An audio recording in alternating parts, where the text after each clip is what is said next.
Последни вести за денеска, во нив пресек на денот. Добро вечер. 59 починати, 115 хоспитализирани. Овие се бројките од вчерашната трагедија во дискотеката во Кочани. Обвинителството соопшти дека за 10 лица се бара краткотраен притвор, утврдени се низа пропусти, непочитување на основните стандарди за работа. Низа пропусти во работењето утврдиле истражните органи по првичниот увид во угостителскиот објект во Кочани. 2 противпожарни апарати биле единствената опрема за заштита од пожар. Вратата за излез во случај на опасност била заклучена со катанец, а огнометот кој го предизвикал пожарот се употребувал без дозвола. Објектот немал хидрантска мрежа, ниту имал хидрант во употребна функција. Немало доволен број на ПП апарати според квадратурата на објектот, односно имало само 2. Немало 2 излезни врати пропишани за евакуација на луѓе, туку имало една единечна импровизирана метална врата на задниот дел од објектот, но истата била заклучена со катанец и без квака од натрешната страна и обложена со гипс картон и сунџер за звучна изолација.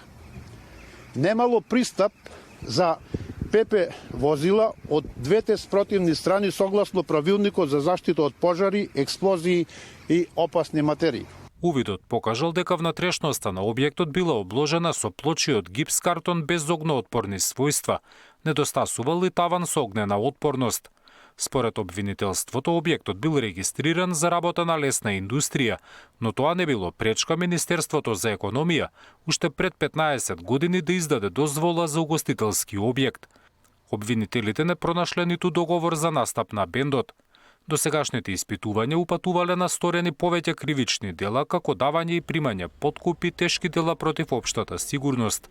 Уапсени се 10 лица за кои е побаран краткотраен притвор. Беа издадени наредби за преземање на мерки до МВР, до БЈБ Скопје, со тоа што беше наредено да се апси секое лице кое што со своето постапување или непостапување придонело за настанот да се испита и неговата улога.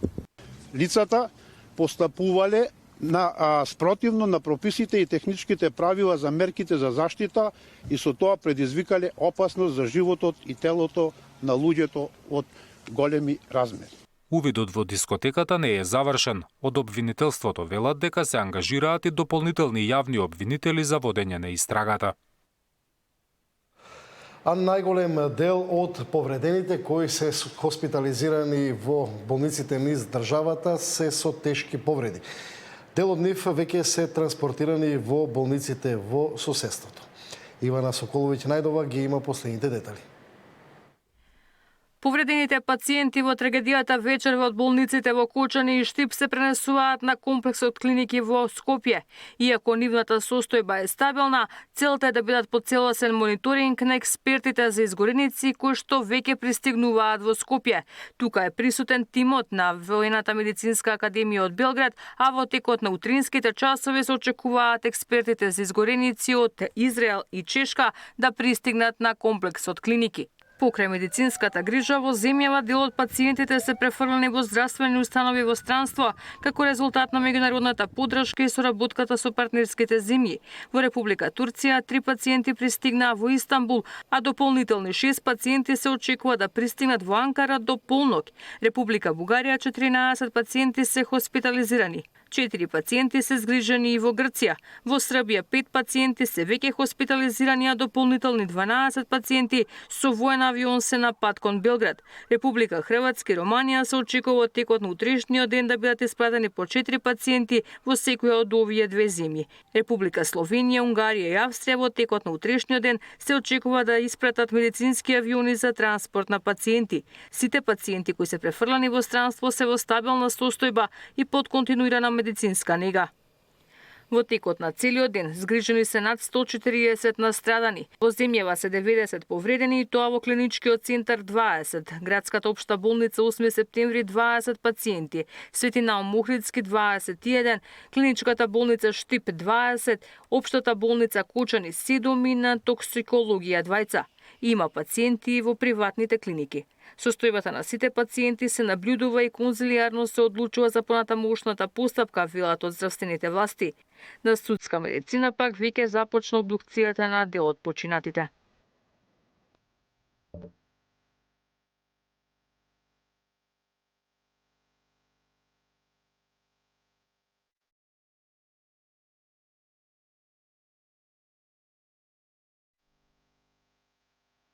Владата прогласи 7-дневна жалоста, премиерот најави жестока борба против корумпираниот систем. Тврди дека нема да има никаква милост за никого, а од утре ќе почне целосна контрола на сите дискотеки низ државата. Темелна истрага, немилосрдна борба против коруптивниот систем, кривична и морална одговорност по страшната трагедија во Кочани, најави премиерот Христијан Мицкоски на, како што рече, најтажниот ден што го живее Македонија од незината самостојност. Милост во истрагата ќе нема за никого. Најпрво мора да има кривична одговорност за сите до еден инволвирани. Без разлика кој од која институција е, на кое ниво, од која партија, од која професија и така натаму до последниот.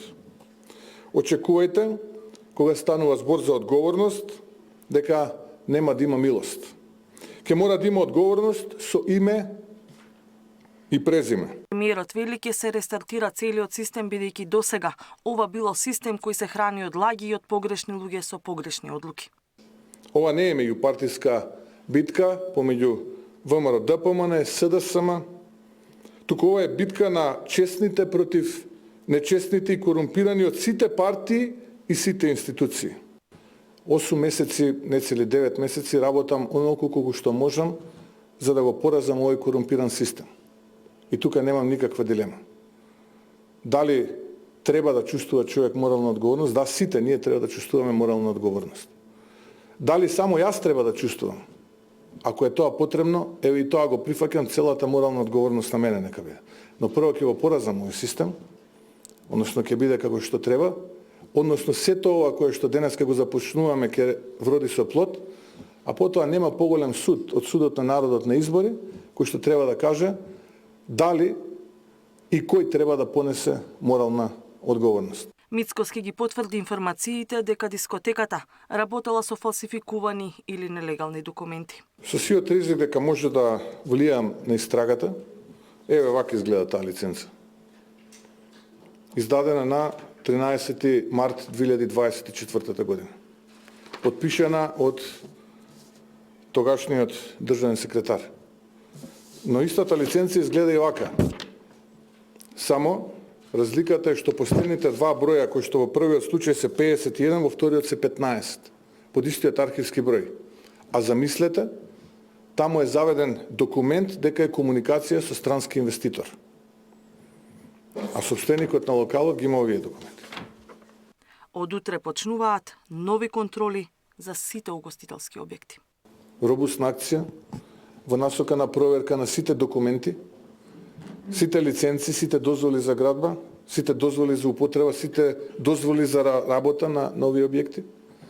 И јас сум убеден дека ќе најдеме стотици, да нечем десетици. Милиметар да недостасува, ќе бидат затворени. И тука нема да има милост кон никого. Не сезона, свети сезона нека. Владата на вонредна седница прогласи 7-дневна жалост на територијата на цела територија на Македонија, а знамењата се веќе на половина Копје. Председателката Гордана Селјановска-Давкова повика на одговорност за сите кои биле вклучени во ланецот кој доведе до една од најголемите трагедии во Македонија. Почитувани и сакани граѓани, ве молам, водени од хуманоста и емпатијата, да се сплотиме во болката, свесни дека смртта и болеста подеднакво не допираат сите, без оглед на било каква припадност. Не е време за делби и конфронтации, особено кога се во прашање млади луѓе, чиј живот за миг згасна заради самоволие, импровизација и манипулација. Без стандарди и правила, не смее да функционира ниту една дејност и активност. Ниту еден одговорен овој пат не смее да ги избегне правото, правдата и казната. Да не асквернавиме невината жртва на погинатите, да ги здружиме силите околу преживеаните, да не дозволиме никој повеќе да ги загрозува животите на невините луѓе. Никогаш повеќе да не ги жртвуваме стандардите и сигурноста на луѓето за профитот и богатството на поединците. Ништо не е повредно од човечкиот, а особено од младешкиот живот. Ви благодарам. И опозицијската СДСМ повика на целосна одговорност за трагедијата. Министре Тошковски, нели е срамно да не поднесете одговорност и оставка вие и сите во институциите во услови кога цела година оваа дискотека работи без лиценца? Чија е одговорноста ако не е ваша, вие тоа да го проверите? Чија е одговорноста ако не е ваша и на сите инспектори кои ги водите, да се побара одговорност и да се провери цела година дали има неправилности во работењето? Понатаму, ве молиме, одговорете и на јавноста. Како тоа полицијата била таму, како што и самиот го кажавте истово, и при тоа не ја затворила дискотеката, која очигледно работела надвор од сите пропишани стандарди и процедури.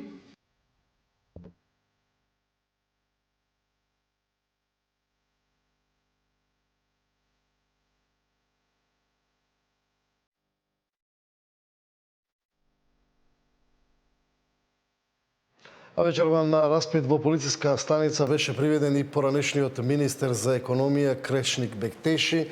Распитот се уште трае. Во овие вести повторно го вклучувам Мартин Арсов.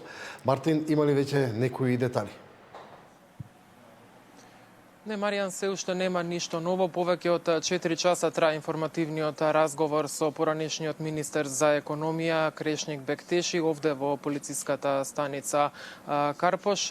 Овде во полициската станица влезе и адвокатот Еленко Миланов, а според нашите информации овде во полициската станица е и државниот секретар од Министерството за економија, која што ставила подпис на фалсификуваната лиценца според информациите и уште две лица кои што исто така се инволвирани во овој случај. Меѓутоа, ова се уште неофицијални информации, не потврдени официјално од полицијата.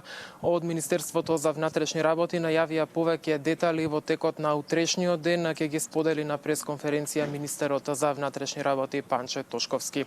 Овде непосредно пред да започнат вестите, пресконференција одржа портпаролот на Демократската унија за интеграција Арбер Адеми, кој што обвини дека оваа трагедија се политизира од страна на власта.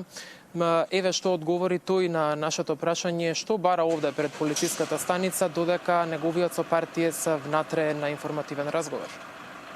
Господине Адеми, во кое својство сте дојдени вечер во овде? Еве, велите да не се политизира состојбата, гледаме дека институциите постапуваат. Дојдовте овде, додека е на информативен разговор, вашиот сопартиец Крешник Бектеши. Што точно барате овде или кои се причините зошто сте тука вечерва? Да, јас сум во својство и на подпредседател на партијата, но и во својство на портпарол на Демократската унија за интеграција и секако сме загрижени за целата ситуација и за обидите кои се прават од страна на институциите и од владата. Институциите постапуваат, што се прави? Вемолам, само да одговорам. И еден трагичен настан да се креира и да се трансформира на некоја политичка и етничка дебата. Каде е таа етничка дебата? Вемолам. Уште од раните утрински часови видовме дека имаше портали, ги именував кои се тие портали провладини, кои уште од почеток, уште од рано утринските часови рекоа дека позади овој настан стои некој албанец од Дуј. па потоа тоа да се избрише откако се види дека лиценцата е со истечен рок, неважечка, па потоа истите медиуми да објават дека имало некој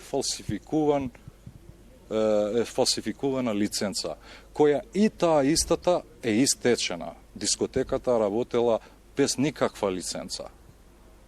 Значи, денот кога се случило настанот, немало никаква лиценца.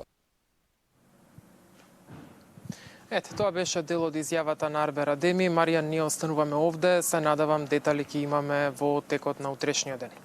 Благодарам Мартин Арсов од распитот на пронешниот министер за економија во полициска станица во Карпуш. Четворица од бендот кој синоќа имаше концерт починаа во пожарот кој настанал поради пиротехника. Тамара Дичовска направи ретроспектива. 2:35 часот по полнок, ноќен клуб Пулс Кочани.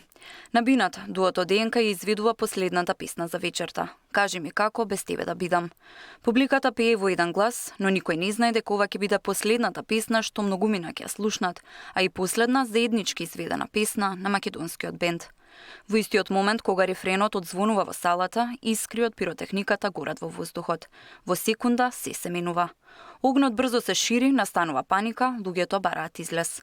За неколку минути пламенот го проголтува клубот, оставајќи зад себе трагедија која ќе памети целата држава. 59 млади животи згаснуваат таа ноќ, меѓу нив и 4 припадници на бендот.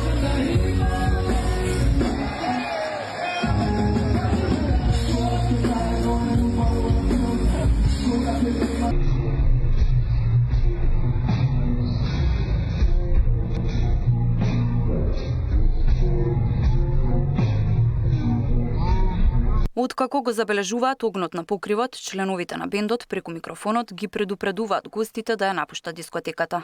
Над 500 луѓе брзаат кон излезот, но паниката и хаосот создаваат метеж.